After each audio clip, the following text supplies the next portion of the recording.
Mana Endang Sunandar?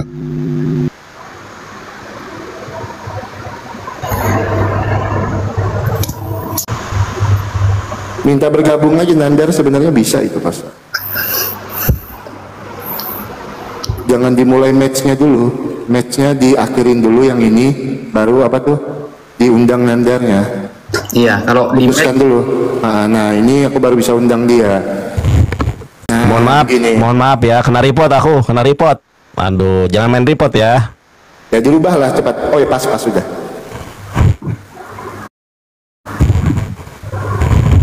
Ayo Nandar, siapa duluan? Ya, ini sebentar dulu, ditentukan dulu waktunya sampai jam berapa. 5 menit boleh lah, 5 menit aja bagi 2. Enggak, bukan itu maksud aku. Maksud aku aja menurut Anda kan? Maksud aku sabar ya. Maksud aku gini, diskusinya sampai jam berapa? 1 jam aja. 1 jam aja, berarti jam 1.00 WIB untuk ya, yang WIB ya. Betul. Baik. Oke, yang mengawali yang closing. Ini siapa dulu yang mengawali?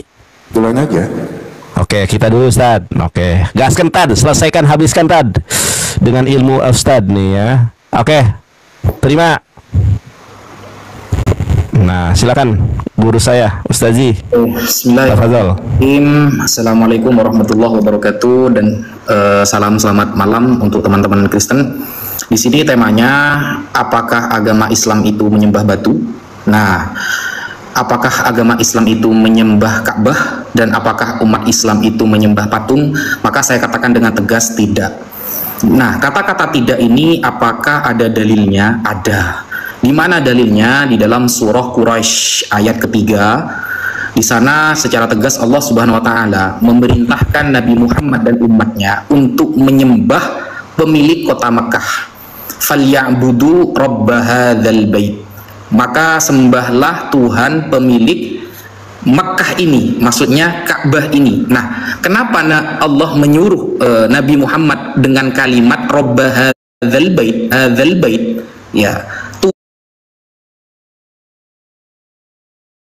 Tuhannya Masjidil Haram.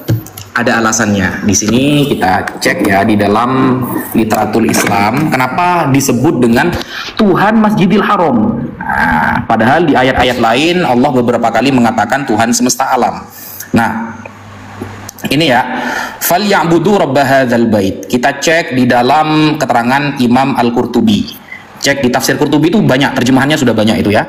Nah, di sini ada kalimat begini, wal baitu al-Ka'bah. Kenapa? Wahya ta'rif wa fi ta'rifi nafsihi lahum bi annahu rabbu hadzal bait wajhani. Allah menyebut dirinya sebagai Tuhan Masjidil Haram ini ada 2 alasan. Dalam ayat ini ada 2 alasan. Kenapa Allah menyebut dirinya sebagai Tuhannya Ka'bah ini? Bukan Hajar Aswadnya, bukan Ka'bah, kata Allah. Ahaduhuma li'annahu kanat lahum authan. Karena dulu orang-orang musyrik di Arab itu punya berhala-berhala. Maka ketika Allah menyebutkan saya adalah pemilik Ka'bah ini, maka itu adalah fatamyizun nafsahu anha, membedakan Allah dengan berhala-berhala orang musyrik yang ada di sana. Ingat, berhala itu diletakkan di sekitar Ka'bah. Tidak ada berhala yang diletakkan di dalam Ka'bah, nggak ada. Cerita dalam sejarah ada berhala di dalam Ka'bah itu nggak ada. Kalau di sekitar Ka'bah berjumlah 360 berhala ada, dan itu yang diperintahkan oleh Allah untuk dihancurkan ketika Fathu Makkah. Itu menunjukkan bahwa kita tidak menyembah patung, karena patung ketika Fathu Makkah itu justru dihancurkan sekitar 300 lebih patung. Kemudian atsani, alasan kedua, kenapa Allah disebut dengan Tuhannya Ka'bah ini? Li'annahum bil bait syarrafu ala sairil Arab. Fadzakara lahum dzalika tadzkiran li ni'mati. Karena saat itu orang-orang Arab sangat memuliakan Ka'bah itu. Orang Arab dulu sangat memuliakan. Kenapa? Karena itu adalah sisa-sisa peninggalan dari Nabi Ibrahim dan Nabi Ismail alaihi salam ala sairil Arab. Tidak ada orang Arab yang berani naruh berhala di dalam Ka'bah, nggak ada. Kalau di sekitar iya. Itu justru menunjukkan bahwa Allah bukanlah berhala. Allah tidak pernah menyuruh umat Islam untuk menyembah patung dan semacamnya. Alasan yang logik juga, tidak ada miniatur Ka'bah yang ada di rumah-rumah lalu bersujud umat Islam di sana, nggak ada. Lalu kita ya kemana-mana bawa miniatur Ka'bah, miniatur tiruan Hajar Aswad, kita taruh di rumah lalu kita sujud sholat gitu, nggak ada. Itu justru menunjukkan juga bahwa bukan Ka'bahnya yang disembah, tapi Ka'bah hanya arah untuk kita bersatu menuju ukhuwah Islamiyah dalam beribadah. Yang ketiga, alasannya, coba kita perhatikan. Islam awalnya itu bukan menghadap Ka'bah, tapi menghadap Baitul Maqdis. Kalau memang Ka'bah sebagai inti dari persujudan umat Islam, maka seharusnya tidak ada perpindahan dari dulu. Ternyata umat Islam dulu itu menyembah menghadap Baitul Maqdis. Lalu fawalli wajhaka syatrul Masjidil Haram. Nabi Muhammad berdoa kepada Allah agar kiblatnya, arah solatnya dipindah ke dalam Masjidil Haram, maka Allah setujui. Tetapi apa kata orang-orang geblek? Sayaqulu sufaha'u minan nasi ma wallahum an qiblatihim allati kanu 'alaiha. Orang-orang geblek dulu mengatakan, kenapa Muhammad kok bingung kiblatnya? Dijawab sama Allah, walillahil masyriqi wal maghrib, timur dan barat milik Allah, terserah Allah menghadap kemana. Begitu. Sekian, terima kasih. Ustadz, masih ada waktu itu, lanjut Ustadz, gaskan aja. Oh, selesaikan. Iya, masih ada, selesaikan aja, habiskan, Ustadz. Jadi begini, Islam itu logik, tidak akan bertentangan dengan akal. Kenapa? Karena ketika penyembahan itu ternyata tertentu kepada Hajar Aswad atau tertentu kepada Ka'bah, maka niscaya tidak mungkin Allah meridhoi dulu ketika menghadap Baitul Maqdis. Pales kalau daerah sekarang, daerah Syam kalau dalam hadis-hadis Rasulullah, daerah Syam, atau kalau dalam bahasa Bible itu tanah Kanaan. Nah, sehingga penyembahan menghadap ke arah sana itu pernah disetujui, diridhoi oleh Allah. Karena dulu Nabi Daud alaihissalam, Nabi Sulaiman alaihissalam memiliki mihrab di sana, memiliki tempat ibadah, sehingga Nabi Muhammad berdoa untuk dipindah ke Masjidil Haram. Tetapi di dalam Al-Quran juz 2, Al-Quran juz 2 yang pertama itu, sayaqulu sufaha, orang-orang geblek dahulu mengatakan, ma wallahum an qiblatihim allati kanu 'alaiha. Kenapa Muhammad kemarin pro kepada kita menghadap sana, sekarang Muhammad malah ngadap ke Masjidil Haram? Maka Allah menjawab, walillahil masyriqi wal maghrib. Allah lah pemilik timur dan barat, maka terserah Allah menghadap kemana. Karena intinya kepada Allah, bukan kepada benda yang disuruh untuk mengarah terhadap benda tersebut, bukan. Maka niscaya orang-orang Yahudi pun juga akan dikatakan menyembah batu, karena mereka menghadap kepada batu ratapan. Jadi menghadap tidak mempresentasikan sebagai menyembah. Monggo dilanjutkan Gus Jonathan Anda. Gak usah, Tad, lanjut aja, Tad. Habiskan semua, Tad. Tenang, nanti nyerang saja saya. Oke, just ini khusus Islam apa saya boleh loncat? Boleh. Boleh ya. Di dalam Bible itu kan berkali-kali Yesus itu digambarkan, ya, digambarkan sebagai batu.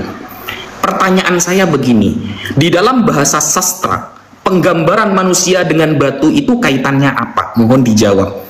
Saya bertanya tentang ilmu sastranya, ya, karena di dalam Al-Quran kita menggunakan ilmu balaghah, ada ma'ani, ada bayan, ada bade, ada kinayah, ada. Nah, penggambaran manusia sebagai batu itu arahnya kemana dalam ilmu sastra the Bible kalau memang ada? Saya tunggu jawabannya, karena bahasa sastra yang ada di dalam Al-Quran ketika Allah mengatakan bahwa dirinya adalah Tuhan kota Mekah, itu akan kita jawab, semuanya ada, semuanya lengkap, bahkan akan saya sebutkan dengan halamannya, penulisnya, bahkan cetakan tahun berapa, saudara. Tapi di sini saya penasaran, Yesus digambarkan sebagai batu yang dibuang oleh AL, angkatan lulu, tukang bangunan, ya. Apa maksud dari gambaran itu? Jawabannya pakai data. Ya, shalom semuanya, selamat malam, selamat dini hari, Tuhan Yesus baik. Yang setuju rumah katakan amin, ya. Ya, di pagi hari ini Pak Bom berdiskusi ditemani oleh Abang Oki, Ustadz Waifi dan Andar, ya. Tadi kita melihat bahwa di dalam Alkitab kami Yesus berkata di dalam Yohanes 4 ayat 19 sampai selanjutnya, pada waktu Yesus berbicara dengan seorang perempuan dari Samaria, perempuan itu berkata, Tuhan, nyata bahwa engkau adalah seorang nabi. Yesus berkata, nenek moyang kami menyembah di atas gunung ini, tetapi kamu katakan Yerusalemlah tempat orang menyembah. Yesus berkata, percayalah kepadaku, hai perempuan, saatnya akan tiba bahwa kamu akan menyembah Bapa bukan di gunung ini, dan bukan juga di Yerusalem. Kamu menyembah apa yang tidak kamu kenal, kami menyembah apa yang kami kenal, sebab keselamatan datang dari bangsa Yahudi. Nah, jadi kita menyembah dalam Yohanes 4 ayat 24, menyembah Allah itu dalam roh dan kebenaran. Menyembah Allah dalam roh dan kebenaran, karena Allah itu adalah roh. Nah, tadi Ustadz Waifi berkata bahwa Yesus adalah batu. Yang digambarkan batu itu adalah, jadi kita harus bisa tahu bahwa budaya orang Yahudi dan di dalam Alkitab itu ada namanya bahasa kiasan, alegoris, ya, metafor. Jadi bukan dikatakan di situ masa batu disalib, kan aneh batu disalib kan. Nah itu, jadi tolonglah cerdas sedikit ya. Orang Yahudi itu kita harus belajar budaya orang Yahudi. Ya banyak semacam-macam. Jadi Nandar itu memang Nandar ini senyum-senyum Pepso dan ini Nandar sepuade satu nih.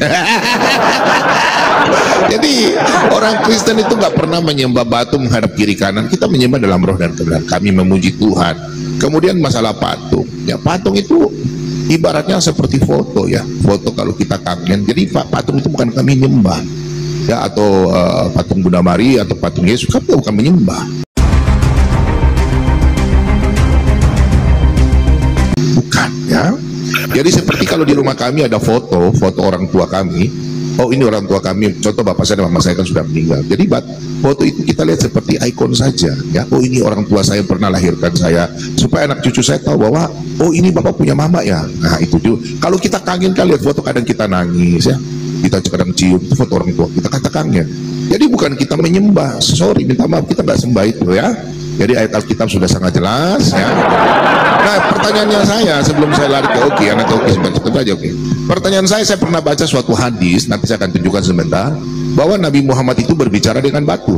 Nah di Mekah. Nah sebelum jadi Nabi, terus batu itu sekarang sudah ada di Mekah. Nabi bersabda bahwa batu ini saya pernah bicara dengan batu ini membuat salam. Nah kemudian yang saya mau tanya sama Nanda dan Ustadz Wifi, Nabi Muhammad kan sudah menjadi Nabi, tapi pertanyaan saya lanjut seperti sebelum Nabi Muhammad orang tuanya itu menyembah apa? Karena saya sudah baca dalam Al-Quran, kalian mengikuti mila Ibrahim, berarti sebelum Nabi Muhammad. Yang mana yang benar ini? Coba tolong jelaskan saya. Kalau memang mengikuti mila Ibrahim, berarti orang tua atau keluarga Nabi Muhammad atau bangsa Arab sudah menyembah bukan berhala, mengikuti mila Ibrahim. Tolong jelaskan sama saya. Silakan Oki lanjut. Oke teman-teman, terima kasih sebelumnya untuk Pak Bom. Shalom teman-teman semua. Selamat pagi ya Pak Ustadz Wapi, selamat pagi Nandar ya. Ini sebenarnya tema saya dan Nandar. Karena tadi kepotong karena sesuatu dan lain hal, saya tidak mau lari dari arah pembicaraan. Ya, ketika saya bertanya dengan Nandar tadi, kalau di mana buktinya orang-orang yang menyembah ke arah bait suci Salomo itu diartikan Nandar sebagai menyembah. Orang-orang yang sujud ke arah bait suci Salomo itu diartikan Nandar sebagai menyembah. Yang menjadi pertanyaan saya, Nandar, saya tidak mau lari kemana-mana, saya lebih bertanya ke Nandar dulu karena ini lawan diskusi saya tadi. Ketika kalian sujud ke arah Ka'bah, apakah itu bisa diartikan kalian menyembah sesuai dengan narasi Nandar? Karena ada orang-orang yang sujud ke bait Salomo, yang di situ ada kerubim, diartikan Nandar sebagai menyembah. Nah sekarang saya balikan, apakah kalian sujud ke arah Ka'bah Nandar? Karena seperti foto yang saya tunjukkan tadi, kalau kalian juga sujud ke arah Ka'bah Yonatan Nandar, itu yang pertama ya. Nah saya mau yang kedua juga ya, saya mau bertanya juga di dalam Musnad Ahmad 5346. Oke, Musnad Ahmad 5346. Saya tunjukkan dulu datanya sebentar ya. Ahmad 5346. Ini datanya Nandar. Ya, Musnad Ahmad 5346, isnadnya sahih. Saya bacakan ya, teman-teman ya. Oke. Sebentar, bukan ini, teman-teman. Ahmad bukan 5346, teman-teman. Sebentar ya. 5364. Ya, sebentar. 5364. Kebalik ya, teman-teman ya, bukan 46. 64 Ahmad 5364. Oke, isnadnya sahih ya, saya akan bacakan. Mencium rukun Yamani dan rukun Aswad akan menghapus dosa sehabis-habisnya. Yang jadi pertanyaan saya, kenapa di dalam Musnad Ahmad 5364 mencium rukun Yamani dan rukun Aswad itu kok bisa menghapus dosa sehabis-habisnya? Itu tertulis di dalam Musnad Ahmad 5364. Apa yang menjadi keajaibannya ketika mencium rukun Yamani dan rukun Aswad itu mampu menghapus dosa sehabis-habisnya? Ya silakan Pak Bom, kalau mau diambil Pak Bom, waktunya silakan. Baik, makasih. Ya, di sini saya lanjut ya, seperti tadi saya sampaikan ya. Kita buka, saya ikut oke ini ya. Ya, kita buka di hadis Tirmizi 3557. Saya bisa kasih lihat di sini. Bisa. Nah, di sini ya. Di sini Sahih hadis Tirmizi 3557. Saya hanya sambut dengan Oki punya itu, Ustaz Ahmad. Di sini sesungguhnya di kota Mekah terdapat sebongkah batu yang pernah mengucapkan salam kepadaku pada malam hari di mana aku diutus. Nah, Nabi diutus. Mengetahui tempat dan sifatnya, perawi Abu Isa berkata hadis ini derajatnya hasan sahih gharib. Jadi di sini katakan Nabi Muhammad mengatakan pernah batu di muka itu ada yang berbicara begitu. Nah, kemudian saya lanjutkan, Oki punya itu yang tadi, tolong Nandar dan Ustadz Wifi yang terkasih. Nabi Muhammad, sebelum Nabi Muhammad kan diutus ini bicara batu. Pertanyaan saya, sebelum Nabi Muhammad dan keluarganya, ya, mereka itu melakukan penyembahan kepada siapa? Sebelum, soalnya kalau saya tanya kalian bilang Mila Ibrahim. Nah, pertanyaan saya, tolong jelaskan. Oke, makasih. Bismillahirrahmanirrahim. Yang pertama, saya jawab yang tentang rukun Yamani ya, ini dalilnya. Kenapa rukun Yamani itu bisa menghapus dosa? Itu sebenarnya wasilah karena Nabi Muhammad pernah melakukannya. Coba sampean buka. Ini hadis Sahih Muslim ya. Ini website yang Mas Oki juga pakai. Sahih Muslim nomor 2224. Ini ya. Dianjurkannya istislam 2 rukun Yamani ketika tawaf dan meninggalkan 2 rukun yang lainnya. Ini hadisnya ya. Jadi Rasulullah juga melakukan rukun Yamani. Jadi begini konsepnya. Itu kan sebagai wasilah. Di sini Rasulullah dulu kan yang melakukan kan. Jadi apapun yang pernah dilakukan Rasulullah lalu kita meniru, ya, itu bisa menjadi penghapus dosa. Kenapa? Karena di dalam hadis innal hasanat yudhibnas sayyiat. Pekerjaan-pekerjaan baik kita akan menghapus dosa-dosa kita. Wa innal sayyiat yudhibnal hasanat. Pekerjaan buruk kita bisa menghapus kebaikan kita. Itu hadisnya ada. Nah, ini ya. Jadi karena ikut Rasulullah, itu sebagai wasilah. Ini hadisnya, saya jawab ini. Nah, kemudian tentang hadis yang dibawa oleh Pak Bombom, sebongkah batu. Begini Pak Bombom, kita meyakini bahwa segala sesuatu di dunia ini, ya, itu sebenarnya hidup. Cuma yang memiliki ruh adalah manusia. Dan jangan heran ketika ada batu, ya, ada batu menjadi saksi atas firman. Batu bersalam misalnya, mengucapkan salam. Apakah itu aneh? Ternyata di dalam kitab Pak Bombom sendiri ada, gitu loh. Ini ya, Pak Bombom buka di dalam Yosua 24 ayat ke-26. Apa tertulisnya? Yosua menuliskan semuanya itu di dalam hukum Allah. Lalu ia mengambil batu yang besar dan mendirikannya di sana, di bawah pohon besar, di tempat kudus Tuhan. Ayat 27-nya, kata Yosua kepada seluruh bangsa itu, sesungguhnya batu inilah akan menjadi saksi terhadap kita, sebab telah didengarnya oleh batu itu segala firman Tuhan yang diucapkannya kepada kita. Jedir. Nah kan, segala firman. Jadi batu ini juga bisa merekam segala firman yang kemudian juga menjadi saksi atas apa yang telah diucapkan oleh Tuhan kepada kita. Nah, kalau di kitab jenengan ada, kenapa ribet di kitab kita? Kan begitu Pak Bombom. Kenapa ribetnya di kitab kita? Padahal itu ratusan tahun sebelum adanya hadis, sebelum Nabi Muhammad itu lahir, itu sudah Yeshua seorang nabi. Nabi kan Yeshua kan? Orang keren kan beliau kan, orang terpilih kan, punya bangsa dia kan, you understand? Nah gitu ya.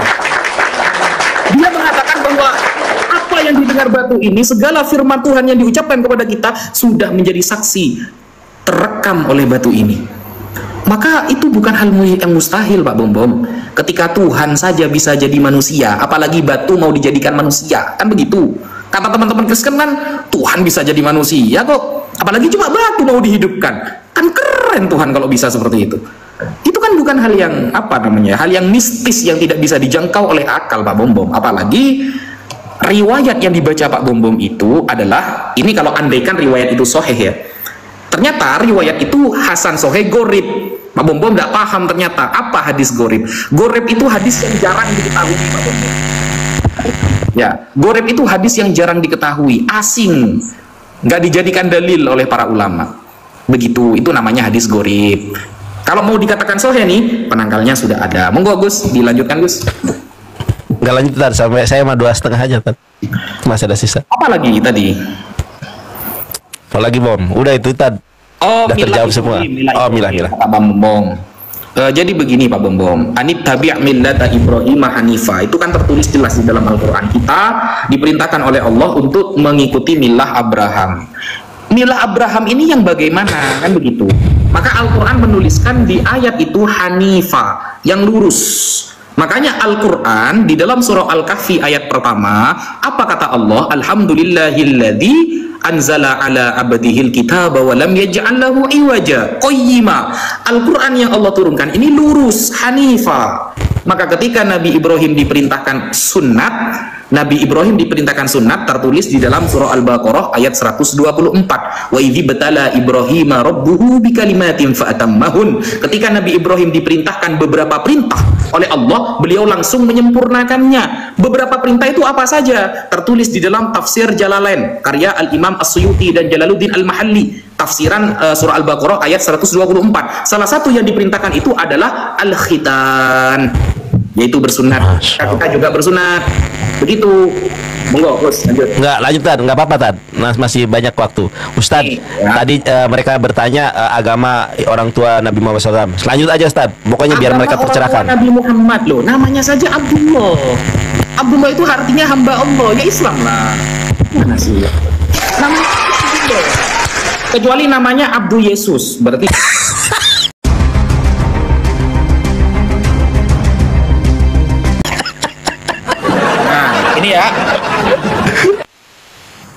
Ini ya tafsiran surah Al-Baqarah ayat 124 ini ya.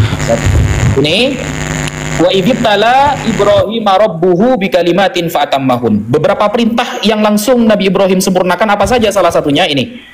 Ini kelihatan enggak? Al-khitan ini ya, saya kasih garis bawah al-khitan. Yaitu bersunat. Inilah maksud bahwa kita mengikuti Nabi Ibrahim. Begitu. Ini di dalam tafsir Jalalain. Nah, begitu ya.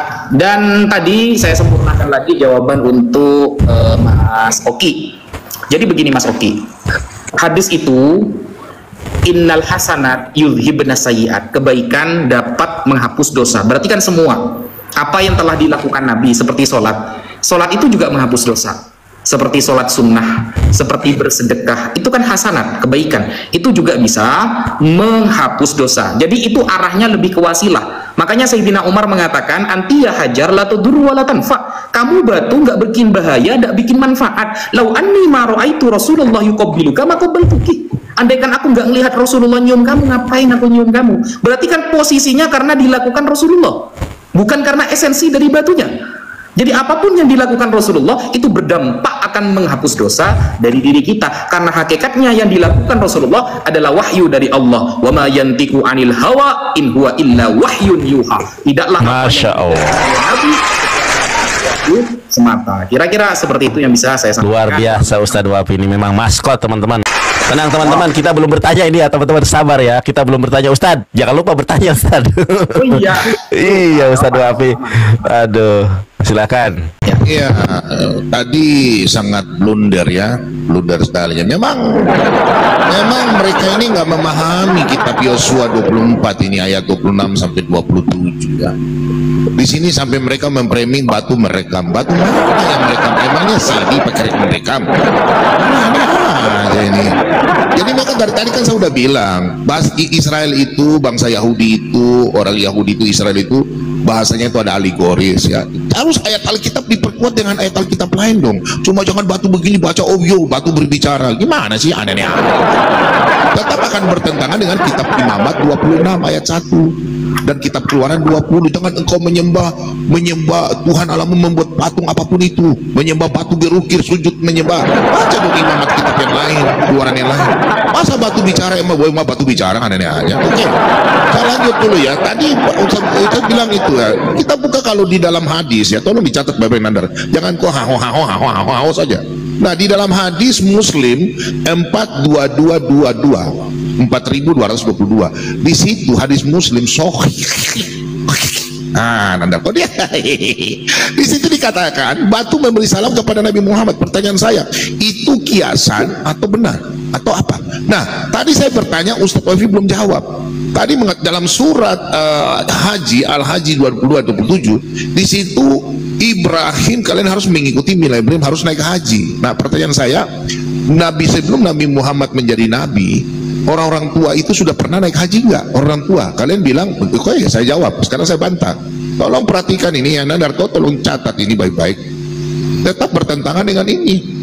Hadis Bukhari 4027. Ya, tolong baca di situ saja ya. Sini kecil jadi, tolong baca ya.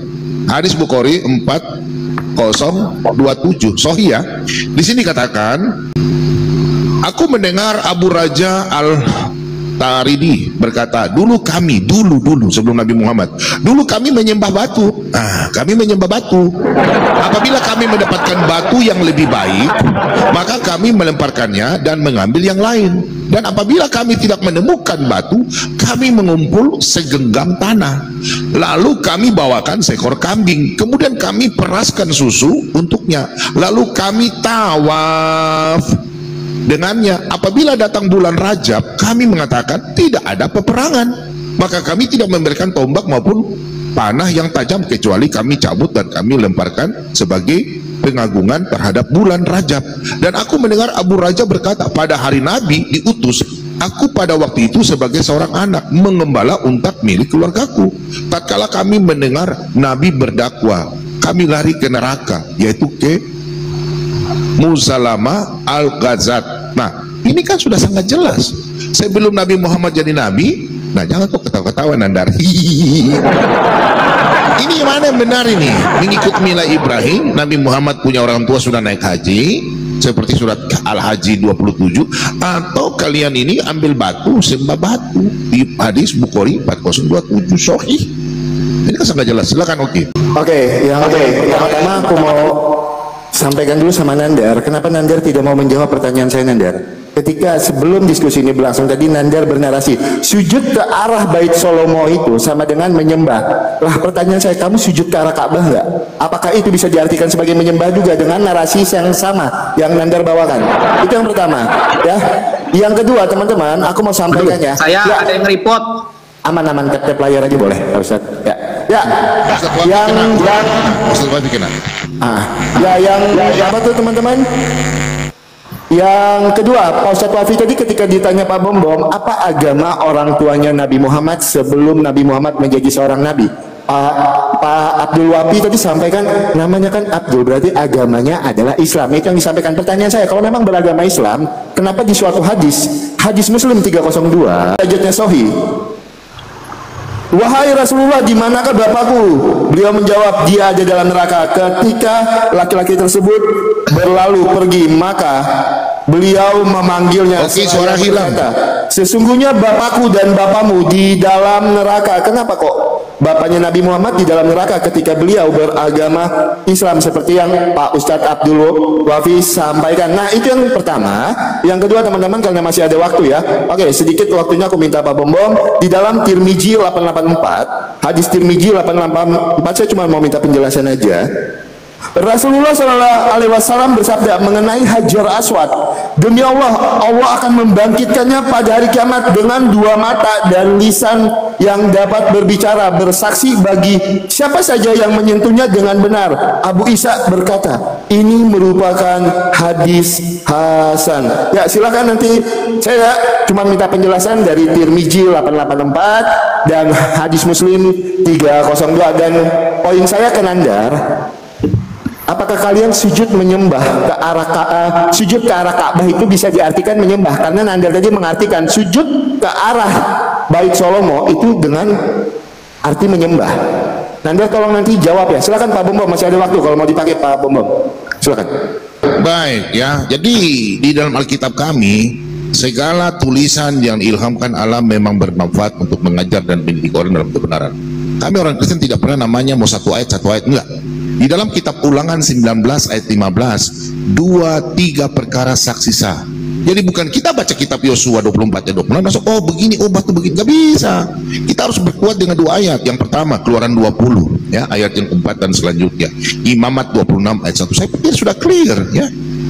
Jadi Alkitab itu nggak bisa baca, oh jadi begini, enggak. Alkitab itu ada alegoris, metafor, kiasan, ya. Jadi gitu. Saya pikir nggak terlalu banyak saya mau sampaikan. Tolong ya, karena saya baca dalam surat Al-Quran 22-27, Nabi Ibrahim sudah akan menunggu orang datang-datang naik haji, ya, dengan unta kurus. Nah itu. Nah, jadi Anda mengatakan sebelum Nabi Muhammad sudah Islam, Abdullah, berarti Muslim. Pertanyaan saya tadi, hadis Bukhari 4027, terus ditambah dengan Oki hadis Muslim 302 dengan Tirmidzi 884, itu sangat dekat itu. Coba tolong Pak ini. Oke, saya pikir itu saja. Waktu dan tempat silakan sampean jelaskan. Makasih. Oke. Bismillahirrahmanirrahim. Yang pertama saya ingin menjawab tentang hadis Bukhari dari Pak Bom nomor 4027. Coba ini perhatikan Pak ya. Baca hadis itu memang harus paham bahasa Arab biar tidak blunder. Ini Pak ya. Hadis itu Pak ya, hadis itu tidak melulu apa yang diucapkan Nabi. Coba perhatikan ini Pak. Ini saya langsung baca terjemahannya di bahasa Arabnya. Telah menceritakan kepada kami As-Salat bin Muhammad, dia berkata, aku mendengar Mahdi bin Maimun berkata, aku mendengar Abu Roja Al-Ataridi berkata. Jadi Abu Roja Al-Ataridi ini menceritakan pengalamannya waktu kecil. Dulu kami menyembah batu. Ini oknumnya yang cerita, bukan ayah Nabi, bukan siapa-siapa. Ini yang bercerita masa kecil. Makanya di hadis ini ditutup ceritanya begini nih. Nah ini ya. Dan aku mendengar Abu Roja berkata, cerita lagi nih Abu Roja setelah jadi gede.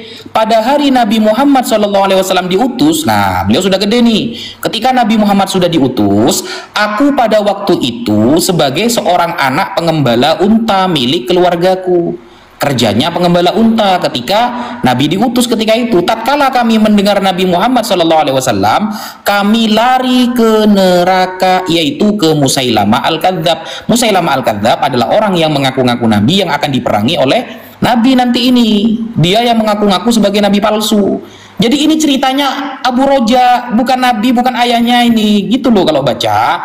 Beda sama Yosua yang saya bawakan. Ini masa saya men-framing ini ya. Coba perhatikan kalimatnya itu. Nah, kata Yosua kepada seluruh bangsa itu, yang ngomong ini kan Mas Yosua, Nabi Yosua yang ngomong, karena beliau seorang nabi. Sesungguhnya batu inilah, kata Yosua, sesungguhnya batu inilah akan menjadi saksi terhadap kita, sebab ya telah didengarnya nyanya batu ini, ya, segala firman Tuhan yang didengarkannya kepada kita. Batu bisa merekam firman Tuhan, gitu loh. Yang ngomong Mas Yosua, Nabi Yosua yang ngomong, bukan saya Pak Bom, gitu loh. Yang batu ini yang ngomong. Kemudian hadis yang dikeluarkan oleh, yang disampaikan oleh Mas Oki ya, Inna abi wa abaka finnaru, katanya agamanya Islam. Kenapa ada keterangan hadis ayahku dan ayahmu di neraka, kata Nabi. Ingat ya, hadis itu yang dipahami ayah kan terjemahannya Mas Oki. Nah, lafadz Arabnya kan menggunakan kata abun Mas Oki. Nah, hadis itu tidak dipakai Mas Oki. Kenapa? Begini, akan menentang Al-Quran nanti. Kata al-ab ini bahasa Arabnya ayah ini al-ab. Ya'ti al-ab fil Quran ala arba'ati ma'anin. Kata abun itu punya 4 makna di dalam Quran. Tidak harus bermakna ayah, gitu loh. Pertama, bisa bermakna orang tua. Yang kedua, bisa bermakna al-jad.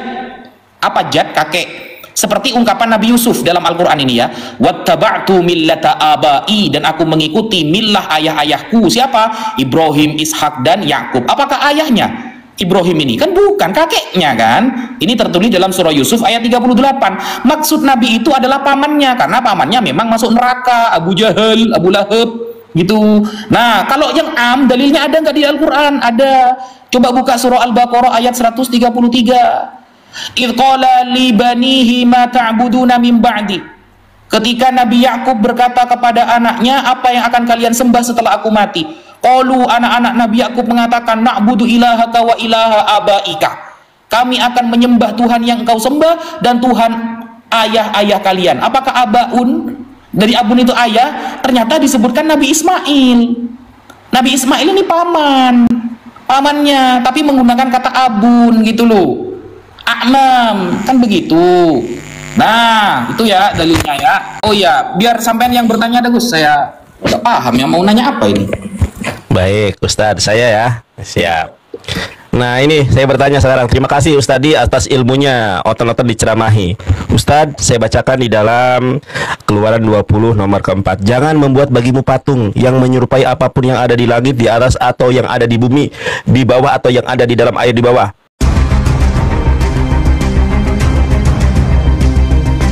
Di dalam bahasa Ibraninya, lo ta'ase leha besel wehal temuna aser besamayim mimaal pe aser baaret mitahat pe aser bamayim mitahat laaret. Nah, di dalam ayat Keluaran 20 nomor keempat, jangan membuat bagimu patung. Oke, jadi jangan memfitnah. Oke, yang kita tadi bahas itu adalah mengenai patung di dalam perspektif Islam dan Kristen, bukan menyembah. Ini suka memframing. Di dalam Keluaran 20 ayat keempat, jangan membuat bagimu patung. Yang menjadi pertanyaan saya adalah, ternyata teman-teman lihat ini. Ya, ini saya tunjukkan nih. Saya tunjukkan Bang Oki nih. Nih. Pak Bom, ini namanya Bait Solomo, atau dalam bahasa Inggrisnya Solomon's Temple. Nah, ternyata di dalam Solomon's Temple ini adalah patung kerubim. Ini nih, singa berkepala manusia, berkepala kerbau, berkepala Garuda atau Raja Wali. Nih. Ini namanya kerubim. Di dalam Keluaran 20 ayat keempat, jangan membuat bagimu patung. Kenapa? Di dalam bait Salomo atau bait teosnya orang Kristen, kenapa ada patung singa? Ini loh patung singa. Bahkan kalau kita cari literasi yang lebih jelas, yang lebih lengkap, bagaimana bentuk kerubim itu? Ini bentuk kerubim. Dalam bahasa Inggrisnya, what does kerubim look? Nah kan? Seperti ini. Ada kepala singa, ada kepala kerbau, ada kepala Raja Wali. Nah, itu yang harus disanggah dan harus ditanggapi. Oh iya Gus, kenapa? Tadi pertanyaan saya di awal gak dijawab loh. Oh iya, yang Yesus sebagai batu.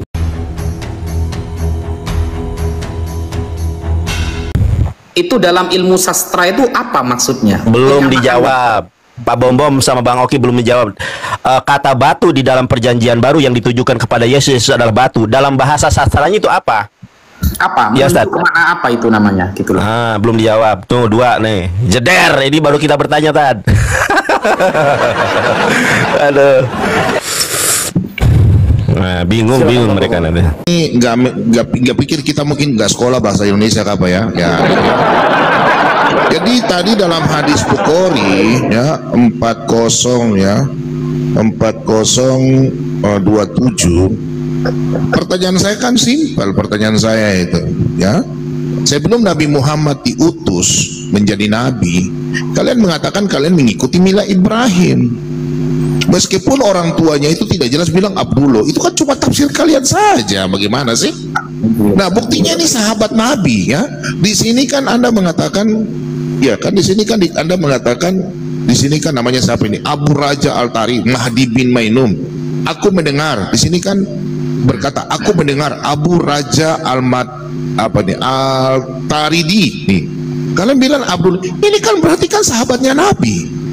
Entah itu apa, tapi kan sebelum itu kan mereka menyembah batu, bikin tauhid, kan dia bersaksi. Berarti orang-orang tuanya Nabi juga begini melakukan ini. Kalau memang Anda mengatakan kalian ikut mila Ibrahim, mila itu artinya apa? Mila itu artinya apa dalam bahasa Arab itu kalian tahu itu? Kalian bilang sunat. Sedangkan dalam surat Al-Haji, pertanyaan saya, apakah ada bukti orang tuanya Nabi Muhammad sudah naik haji? Nah, kalau ikut mila Ibrahim. Terus nabi-nabi sebelum sudah naik haji. Tolonglah jelaskan nama kami juga bisa baca. Di sini kan sudah jelas. Jangan bilang Abu Raja. Ini kan pertanyaan saya ini kan meluas sebenarnya. Cuma kami nggak mau bertanya luas-luas. Ya kalian sudah ngerti lah. Bukan anak kecil yang mau ditanya kan. Aneh-aneh aja. Jadi tolonglah penjelasan itu di situ Nabi berbicara batu. Terus tadi ke Yosua, kalian kan tidak bisa memperkuat dengan ayat yang lain. Bila memang batu itu merekam, batu berbicara di Yosua bicara batu dan batu tumi. Kalian kan tidak bisa memperkuat. Ini kan bertentangan dengan tadi. Nandar juga potong-potong ayat. Aneh aja Nandar ini. Nandar, lu kalau baca Keluaran 20 ayat 4 jangan stop di situ saja. Baca dong ayat 5-nya. Gimana sih Nandar ini? Keluaran 20 ayat 4 di sini. Jangan membuat bagimu patung dan menyerupai apapun yang ada di langit di atas atau yang ada di bumi di bawah atau yang ada di dalam air yang bawah bumi. Ayat 5 lu gak baca. Lu kenapa gak baca ayat 5? Potong-potong lu. Jangan sujud. Di situ bilang jangan samakan. Nah, jangan sujud Nandar. Jangan sujud menyembah kepadanya. Orang Kristen tidak menyembah sujud. Kalian yang sujud ke Ka'bah cium batu. Lu. Jangan sujud menyembah kepadanya atau beribadah kepadanya sebab aku Tuhan Allahmu adalah Allah yang cemburu dan membalaskan kesalahan bapa kepada anaknya, kepada keturunan ketiga dan keempat dari orang yang membenci. Kau baca dalam kitab Imamat 26 ayat 1 nih, Tuhan berfirman nih, jangan kamu membuat berhala bagimu dan patung atau tugu berhala jangan kamu dirikan bagimu juga batu berukir. Batu berukir jangan kamu tempatkan di negerimu untuk sujud menyembah kepadanya sebab akulah Tuhan Allahmu. Itu Nandar. Sejak kapan kami orang Kristen bikin patung Tuhan Yesus terus kita sujud hom kali hom kali hom.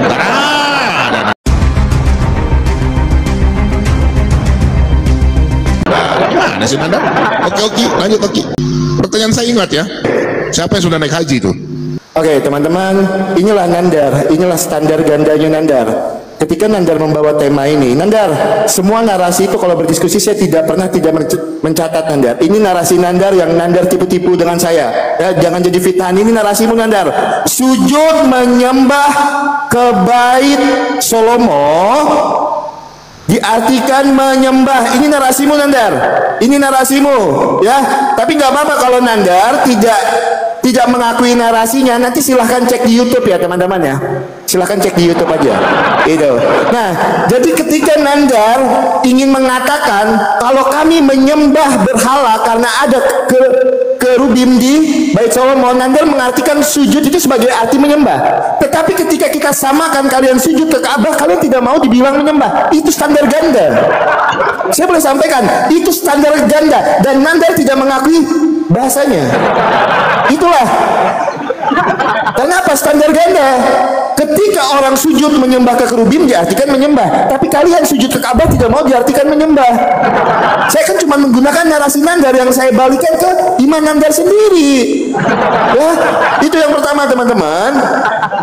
Terus saya mau ini ya, saya mau tanggapi Pak Ustadz Wafi. Oke, ketika Pak Ustadz Wafi tadi bilang di dalam Sahih Muslim 302 itu bukan ayahnya tetapi pamannya. Oke, saya akui mungkin Pak Ustadz Wafi lebih paham Arabnya ya dibandingkan saya. Saya masih belajar untuk bahasa Arabnya dan saya juga tidak paham seperti Pak Ustadz Wafi memahami bahasa Arabnya. Oke, kita anggap di situ pamannya ya. Kita anggap di situ pamannya yang Pak Ustadz sampaikan tidak apa-apa. Tapi saya juga bisa tunjukkan Pak. Kalau ibu Nabi Muhammad aja itu juga tidak masuk surga Pak. Ibunya Nabi Muhammad itu juga tidak masuk surga. Saya bisa tunjukkan di dalam Sahih Muslim 1621. Sebentar ya, 1621. Saya cuma bacakan dan Sahih Muslim 1621 karena setelahnya ada data yang harus saya tunjukkan. Sahih Muslim 1621. Aku mohon izin kepada Robku untuk memohon ampun bagi ibuku tetapi tidak diperkenankan. Kemudian aku meminta izin menziarahi kuburnya, maka diperkenankan. Ketika Nabi Muhammad meminta izin untuk memohon ampun bagi ibunya, itu tidak diperkenankan, Pak. Ya, itu yang pertama. Dan yang kedua, saya mau tanya, yang mengajarkan sebelumnya, sebelum Nabi Muhammad menjadi seorang nabi itu, apakah ajaran masalah tawaf mutar-mutar Ka'bah itu sudah ada? Atau baru ada setelah Nabi Muhammad menjadi seorang nabi? Poin pertanyaan saya, siapa yang mengajarkan tawaf mutar-mutar Ka'bah itu dan sujud di depan Ka'bah?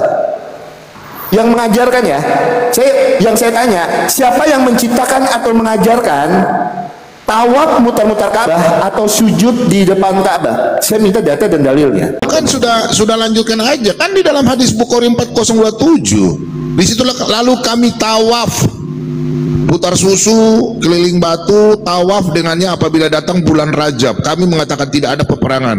Nah di sini kan sudah jelas ada kata tawaf. tolonglah baca hadis itu baik-baiklah.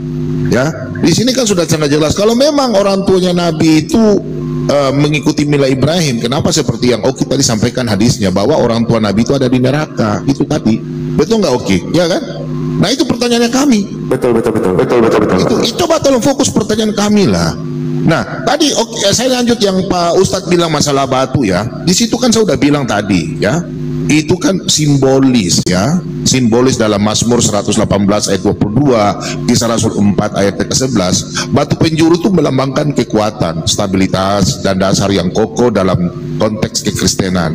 Yesus sebagai batu penjuru memberikan perlindungan, keselamatan, dan kepastian bagi orang percaya. Ini kan sastranya istilahnya kan kalian maksud bahasa kiasan. Emangnya Yesus batu? Yesus itu manusia. Masa batu disalib? Waktu habis. Oke. Silakan Ustazi. Inilah susahnya ya. Giliran bertanya ke Islam tajam banget. Dan selalu kita tampilkan data. Tapi giliran pertanyaan saya nggak ada satupun data yang ditampilkan. Ketika saya mengatakan bahwa Yesus adalah batu penjuru yang dibuang oleh tukang bangunan, lalu mengatakan iya maksudnya itu Yesus ini melindungi begini-begini, nggak ada tampilan data sama sekali. Sedangkan kita tadi pakai kitab ini, pakai kitab tafsir, pakai kitab hadis, semuanya saya tampilkan. Kalau cuma seperti itu siapa yang nggak bisa, gitu loh. Siapa nggak bisa kalau cuma ilmu sastra itu saya belajarnya 2 tahun loh, sastra bahasa Arab. Bukan sastra bahasa Indonesia, bukan. Sastra bahasa Arab. Saya belajarnya 2 tahun, namanya ilmu balaghah. Makanya saya siap ketika Anda bertanya kepada saya ada kitabnya di belakang. Kalau cuma dikatakan, yo Yesus ini kiasan begini-begini, siapa yang nggak bisa cuma ngomong kayak gitu? Saya pun undangan ceramah sekarang temanya kayak gitu bisa. Kalau cuma seperti itu, nggak ada di dalam pendapat siapa, pakar siapa yang mengatakan, kan begitu seharusnya. Ada yang ditampilkan lah. Saya dari tadi sibuk mencarikan jenengan data, sehingga hadis itu benar-benar dipahami secara maksimal, Pak Bombong. Malah saya kasih air susu, Pak Bombong ke saya malah dikasih air arak sayanya. Nggak ada data pun yang ditampilkan, Pak Bombong, gitu loh. Masalah ibu Nabi misalnya.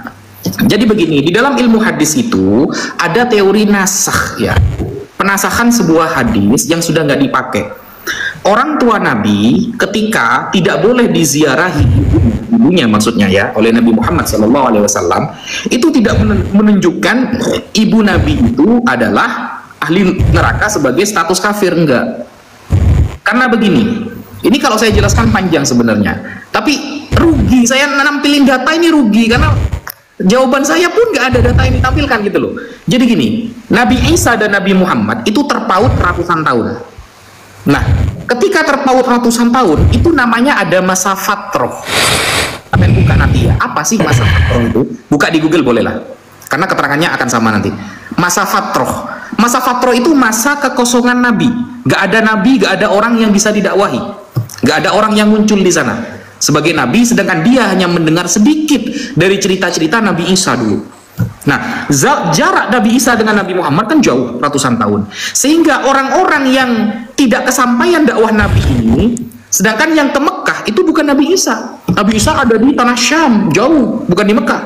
Yang di Mekah terakhir kali kan Nabi Ibrahim tuh sama Nabi Ismail yang pernah sampai ke sana. Nah, karena dakwah ini sudah ribuan tahun, ratusan tahun, maka orang-orang itu sulit mendengarkan secara maksimal. Itu namanya masa fatroh.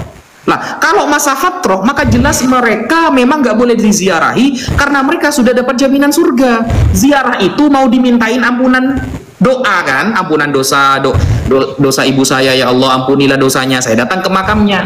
Kalau sudah dijamin masuk surga, ngapain didatangi ke makamnya? Apakah ada dalil yang saya terangkan seperti ini? Ada, ini ya, saya buka. Ini coba sampean buka di dalam surah Al-Isra ayat 15. Al-Isra ayat 15. Wa ma kunna mu'adzibin hatta nab'atha rasula. Surah Al-Isra ayat 15. Kita tidak akan mengazab seseorang sampai ada utusan datang ke dia. Itu bahasanya ya. Kami, kata Allah, tidak akan mengazab seseorang sampai ada utusan datang ke dia. Nah, sedangkan di zaman orang tua Nabi itu hanya mendengar sedikit saja yang disembah namanya Allah, tidak diterangkan secara maksimal, secara terperinci karena jaraknya sudah ratusan tahun. Makanya nama ayah Nabi Abdullah, hamba Allah, bukan Abdu Yesus, apalagi Abdu Paulus, bukan hambanya Yesus, bukan. Sehingga ada nama Allah itu terdengar, tapi tidak bisa mempraktekkan ibadah secara maksimal karena sudah jarak ratusan tahun. Kita saja dengan jarak cerita Wali Songo hanya 200 atau 300 tahun yang lalu dengan Wali Songo kan, kita hanya mendengarkan sedikit cerita tentang Wali Songo, nggak tahu sholatnya, bagaimana sedekahnya, nggak tahu. Apalagi antara Nabi Ibrahim sampai Nabi Muhammad, kan begitu, wajar sedikit yang mereka ketahui. Nah, maka mereka disebut dengan ahlul fatrah, orang yang gak kesampaian dakwah Nabi secara lengkap. Maka ayat surah Al-Isra ayat 15 menjawab tidak akan diazab oleh Allah karena sudah dijamin masuk surga. Ngapain Nabi ke makamnya? Kalau ke makam itu mintakan doa ampunan, dia tidak usah ada diizini oleh Allah, gitu loh. Gitu ya. Tolonglah, pertanyaan saya pakai referensi, biar saya nggak sibuk nyari hadis, saya nyari syarahnya, biar imbang kita itu. Yesus disebut batu penjuru, itu mana data tentang sastra penyamaan manusia dengan batu penjuru ini sejak kapan menjadi sebuah sastra, gitu loh. Sastranya masuk apa? Apa ma'ani, bayan, badi, kan ada babnya kan. Tampilkan datanya. Kalau cuma masa ada sekolah bahasa Indonesia, siapa yang nggak bisa kalau cuma debat seperti itu? Gitu loh. Monggo Gus, lanjut. Iya. Bom, sekalipun saya bacakan ayat kelimanya, tetap kena nih bahasa Ibraninya. Ya, di dalam ayat kelima. Lo tistafelahem. Jangan kalian bersujud kepadanya. Ini larangan Allah. Tetapi kau lihat ini. Ya, kau lihat ini Pak Bom. Nih, coba Pak Bom baca Yosua 7 ayat ke-6. Yosua pun menggoyahkan jubahnya dan sujudlah ia dengan mukanya sampai ke tanah di depan tabut Tuhan. Ngerti nggak tabut Tuhan itu apa? Saya tunjukkan tabut Tuhan. Makanya saya katakan kalian ini menyembah patung. Ini ternyata tabut Tuhan itu berada di mana, teman-teman? Saya tunjukkan ya. Ini Solomon's Temple. Saya tunjukkan tabut Tuhan itu di mana. Di sebelahnya kendaraan Yahweh. Nih, apa ini? Ini tabut Tuhan. Yosua sujud di depan patung tabut Tuhan ini. Ada patung kerubim, yang mana patung kerubim itu, teman-teman, di dalam Mazmur 18 ayat ke-10 dalam naskah Mesoretik ayat 11, kendaraan Tuhan Kristen itu adalah kerubim. Yosua sujud kepada patung. Ini bagaimana? Kok kontradiksi? Jangan sujud, jangan buat patung bagimu. Saya tidak pernah membayangkan kalau ada patung di dalam Ka'bah. Ya, ini jelas-jelas nih patung di dalam bait Allahnya orang Kristen atau bait teosnya orang Kristen. Ini bait Salomo loh. Ini bait Salomo ada 2 kerubim. Tahu nggak kerubim bentuknya seperti apa? Baca Yehezkiel. Nah, teman-teman kita lihat bentuk kerubim ya. Ini bentuk kerubim. Nih, saya bacakan dalam bahasa Inggrisnya. What does cherubim look? Nah, ini bentuk kerubim ini. Ada patung, ada kepala singa, ada kepala kambing, simbol satanik, ada kepala Raja Wali. Ini loh, kendaraannya Tuhannya Kristen semacam ini bentuknya. Banyak matanya di sini. Saya tidak berbicara tentang waktu habis. Terima kasih. Jadi saya kira nih Ustadz ini udah blunder ini dari tadi nih sama Nanda.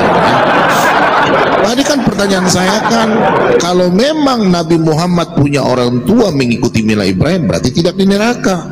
Ini kan hadis sudah sangat jelas di dalam hadis 302 hadis Muslim Sahih.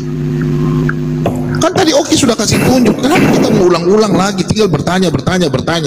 Nabi punya orang tua di neraka. Berarti bukan beragama Islam, tidak diselamatkan.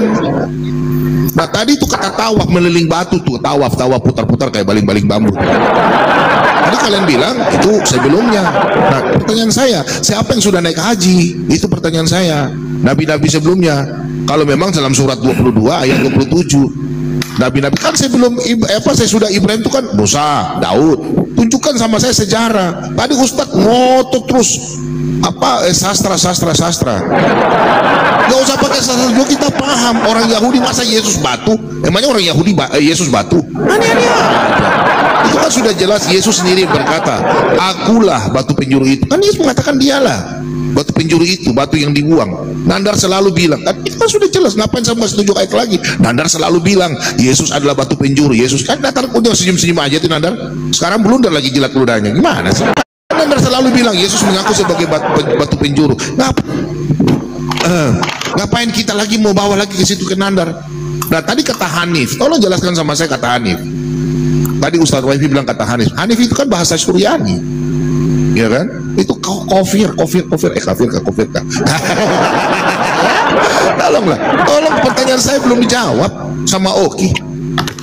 Tolonglah, siapa yang sudah naik haji mempertahankan Al-Quran itu? Kalau memang kan abis Ibrahim itu kan sudah ada naik haji, tunjukkan orang tuanya naik haji, buktinya orang tuanya dalam neraka.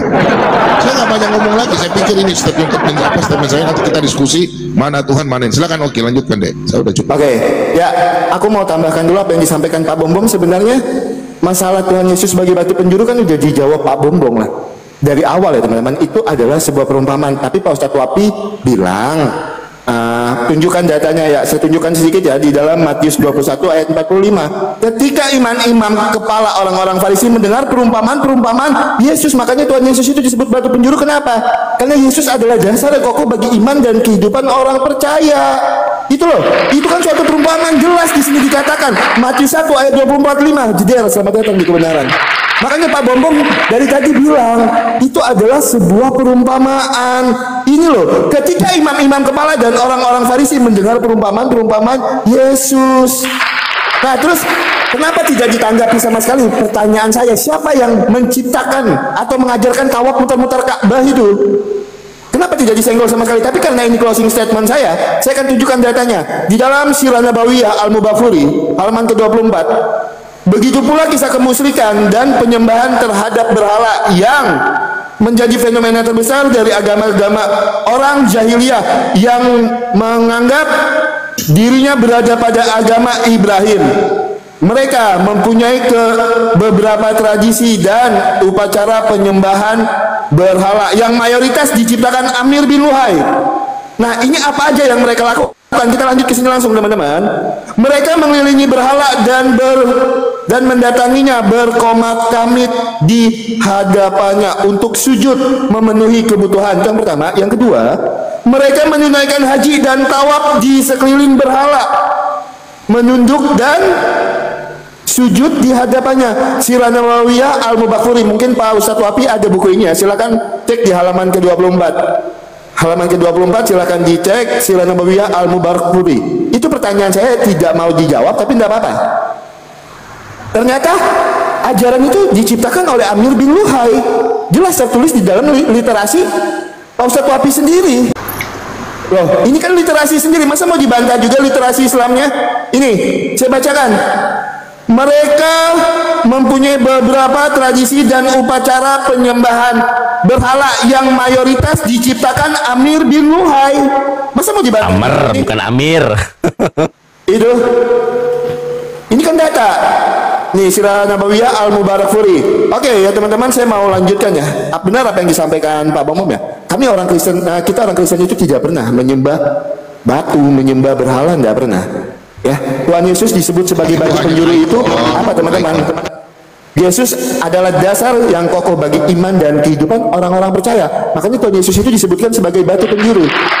Nah, di dalam iman Kristen juga tidak pernah batu itu bisa menghapus dosa sehabis-habisnya. Tidak pernah juga batu itu turun dari sorga yang dulunya warna putih susu sekarang jadi warna hitam. Karena apa? Karena banyak menyerap dosa. Tidak pernah di dalam ajaran Kristen seperti itu ya teman-teman ya. Jadi tidak pernah. Silakan Pak Bombom, masih ada waktu 2 menit. Lanjut Pak. Iya, jadi gitu ya. Jadi sudah sangat jelas dalam Matius 21 ayat 42. Saya nggak usah ngomong lagi dalilnya. Nandar setiap hari ngomong Yesus adalah batu, Yesus adalah batu. Tampar mulutnya sendiri. Lalu kalau mau tanya sejarah, lu tanya sama Yesus sendiri. Sudah kesana cari Yesus yang mana? Yesus kami kan sudah di surga, bukan Yesus pemain bola yang kalian maksud. Namanya Yesus batu. Yang batu sekarang yang tiap hari kalian menghadap ke sana, tiap tahun naik haji itu kalian tanya ke sana, gitu loh. Ya, jadi saya pikir kalian tidak menjawab pertanyaan kami yang tadi kita sampaikan dalam hadis bahwa orang tua Nabi Muhammad itu masuk neraka. Itu hadis kalian yang ngomong loh, hadis Muslim loh, soki loh, sokoi. Kemudian tidak menjawab pertanyaan saya. Mila Ibrahim naik haji di situ kan, di situ dalam QS 22 ayat 27 di situ dikatakan bahwa akan kalian naik haji, ya. Pertanyaan saya, Ka'bah itu kan sudah ada dari zamannya Ibrahim, ya. Menurut teman-teman beberapa itu dalam surat Al-Hajj 20 surat Al-Hajj ya, ayat 27 di situ dikatakan, ya di situ ya. Aduh, kenapa pindah ke sini nih? Aduh, ada aja nih ya. Menghambat ini ya. Oke. Di sini dikatakan, wahai Ibrahim, serulah manusia untuk mengerjakan haji. Niscaya mereka akan datang kepadamu dengan berjalan kaki dan mengendarai unta kurus, datang dari segenap penjuru yang jauh. Nah, di sini kan Allah mengatakan orang harus naik haji, sedangkan orang tua tadi masuk neraka. Gimana? Siapa yang sudah naik haji situ datang pakai unta kurus lagi? Pertanyaannya, apakah Allah mau tahu? Kenapa tidak bilang situ naik kendaraan, naik kapal? Baru dari Indonesia. Emangnya Indonesia ini sambung dengan benua Asia? Kalau naik unta berarti terbang dong untanya. Ya, tolong fokus pertanyaan kami ya. Orang tuanya Nabi itu di situ dikatakan hadis, bukan kami yang naik masuk neraka. Oke, silakan. Gak mau dijawab yang tadi itu? Nggak bisa Ustadz, jangan dipaksa. Nggak bisa jawab mereka. Ayo terima. Ya, closing ini ya. Ya. Ya, closing ini saya isi menjawab aja lah. Ya, tapi yang penting kan tidak nyebrang kan. Jadi tentang Amr bin Luhai, sepertinya teman-teman dari Kristen kurang banyak membaca ya, atau baru menemukan sebuah data tapi tidak dilacak secara mendalam. Amr bin Luhai itu orang pertama kali yang membawa berhala ke Mekah. Itu ceritanya panjang. Amr bin Luhai itu orang pertama kali yang mengajak orang-orang untuk menyembah berhala dan membuat berhala di Ka'bah. Andaikan Islam itu menyembah berhala, maka ketika Nabi Muhammad datang dari Madinah ke Mekah, maka tugas pertamanya itu bukan membinasakan semua berhala. Ternyata ketika Nabi Muhammad pertama datang dari Madinah ke Mekah, semua sahabat diperintahkan menghancurkan berhala-berhala yang ada di Mekah dan sekitarnya. Semuanya dihancurkan, semuanya. Makanya kalau kita lihat di dalam kitab-kitab Sirah Nabawi, kayak buku yang dipegang oleh Mas Oki ya, Al-Imam Sofiyur Rahman Al-Mubarakfuri, beliau salah satu ulama, dalam kitabnya Ar-Rahiqul Makhtum, itu kan orang-orang dulu tawaf itu, siapa sih yang ngajari pertama tawaf? Ya Nabi Adam alaihissalam. Riwayatnya ada. Lalu Nabi Ibrahim meneruskannya, lalu memperbagus Ka'bah itu. Ada di Al-Quran malah itu. Bahkan kerjaan orang-orang jahiliyah seperti tawaf dalam keadaan telanjang dan lain sebagainya, itu sebab Amr bin Luhai itu ada di Al-Quran. Coba buka surah Al-Anfal ayat 35. Surah Al-Anfal ayat 35 dikatakan, wa makana sholatuhum indal bait illa muka'an wa tasdiyah fadhukul adzaba bima kuntum takfurun. Salat mereka di sekitar Baitullah dengan cara tawaf telanjang dan lain sebagainya tidak lain hanyalah siulan dan tepuk tangan. Maka rasakanlah azab ini karena kamu selalu kufur. Nah, mereka kena azab yang melakukan itu. Pengikut-pengikut Amr bin Luhai itu kena azab oleh Allah. Tertulis dalam Al-Quran, gitu loh. Jadi nggak bisa dikatakan kalau Islam itu menyembah, itu nggak bisa menyembah apa namanya itu berhala. Jadi yang perlu kita garis bawahi tentang closing statement ini, bahwa Allah telah menyampaikan berkali-kali di dalam Al-Quran, Alhamdulillahi Rabbil Alamin, segala puji bagi Allah Tuhan semesta alam.